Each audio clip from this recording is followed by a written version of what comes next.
Hai semuanya, selamat datang di JIS Journal, tempat kita belajar dan berbagi hal-hal menarik dari dunia. Aku Gina Elisia Zahra, mahasiswi dari Universitas Dian Nusantara, dan ini adalah video pertama aku.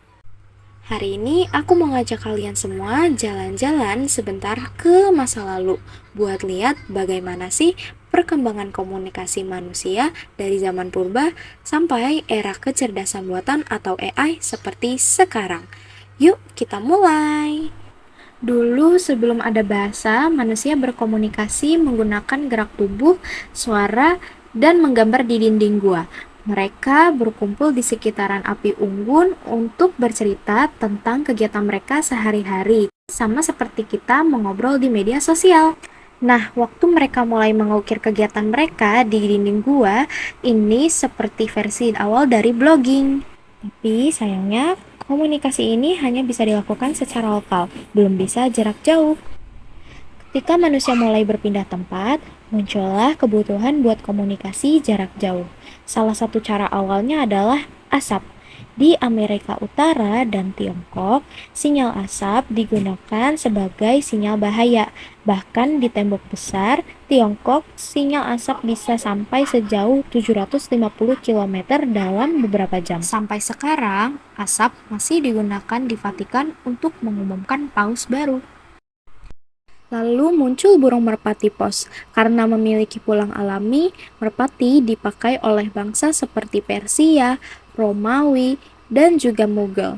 Bahkan di Perang Dunia I, ada merpati bernama Sheikh Ami yang mendapat penghargaan atas jasanya. Berikutnya ada Pony Express, sistem kurir pertama di Amerika yang mengirim pesan dan juga berita melalui kuda dari stasiun ke stasiun. Lalu di laut, komunikasi berkembang lewat semapur flag. Bendera ini dikibarkan dengan pola tertentu untuk mengirim pesan antar kapal. Ini adalah bentuk telegraf visual pertama sebelum munculnya telegraf elektrik. Nah, masuk ke abad 19, di mana manusia sudah mulai memanfaatkan listrik untuk komunikasi. Lalu lahirlah telegraf elektrik.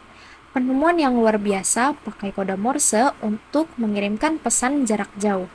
Walau akhirnya diberhentikan di tahun 2009 Amerika Serikat dan tahun 2013 di India, tapi telegraf tetap menjadi fondasi utama bagi sistem komunikasi modern. Tak lama kemudian muncullah Alexander Graham Bell yang menemukan telepon tahun 1876. Awalnya telepon hanya bisa dipakai oleh orang kaya, tapi setelah muncul sistem pertukaran jaringan atau PTSN, telepon bisa terhubung dari kota ke kota, bahkan antar negara. Setelah itu datanglah era radio. Berkat ilmuwan seperti James Clerk Maxwell, Heinrich Hertz, dan Guglielmo Marconi, manusia bisa mengirimkan gelombang elektromagnetik tanpa kabel. Radio berkembang pesat di saat Perang Dunia I dan juga Perang Dunia Kedua untuk komunikasi militer. Tapi setelah perang, radio menjadi media hiburan paling populer. Masuk ke abad 20, teknologi makin canggih. Ada push-to-talk system, semacam komunikasi dua arah seperti walkie-talkie yang selalu dipakai oleh polisi dan juga militer. Lalu muncul IMTS, Improve Mobile Telephone System, sistem telepon mobil pertama sebelum telepon modern benar-benar lahir. Awalnya jaringan ini masih sederhana dan hanya bisa digunakan di area tertentu. Tapi seiring waktu, sistemnya semakin disempurnakan, alatnya makin kecil, sinyalnya makin luas, dan komunikasinya cepat. Inilah akhirnya yang melahirkan generasi jaringan seluler.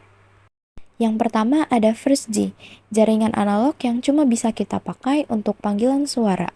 Lalu ada Second G, di sini kita udah bisa kirim pesan teks atau SMS. Lalu ada Third G, yang membuka jalan internet di ponsel.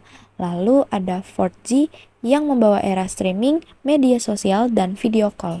Dan kini kita di Fifth G, yang dimana jaringan ini sudah super cepat yang jadi dasar berkembangnya teknologi AI, Internet of Things, dan juga komunikasi global tanpa batas. Sekarang kita hidup di masa di mana AI membantu manusia berkomunikasi dengan lebih cepat dan juga efisien. Mulai dari asisten virtual, terjemahan otomatis, sampai teknologi yang dapat mengenali wajah dan juga suara. Komunikasi bukan hanya antar manusia, tetapi antara manusia dan juga mesin. Sekarang perkembangan AI sudah sangat luar biasa. Kita punya chatbot pintar yang bisa ngobrol selayaknya dengan manusia. Lalu ada AI voice generator yang dimana kita bisa buat suara di dalam video. Lalu ada AI translator, kita bisa menerjemahkan bahasa secara real time. Bahkan di dalam dunia bisnis, AI dapat menganalisis data percakapan untuk membantu perusahaan memahami pelanggannya lebih baik.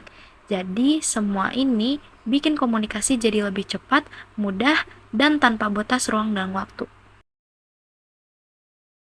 Jadi dari coretan dinding gua sampai ke kecerdasan buatan, perjalanan komunikasi manusia itu udah luar biasa banget. Dan ini masih permulaan dari masa depan yang lebih maju lagi. Terima kasih udah mau nonton video pertamaku di JIS Journal, tempat kita belajar dan berbagi hal-hal menarik dari dunia. Sampai ketemu di video selanjutnya.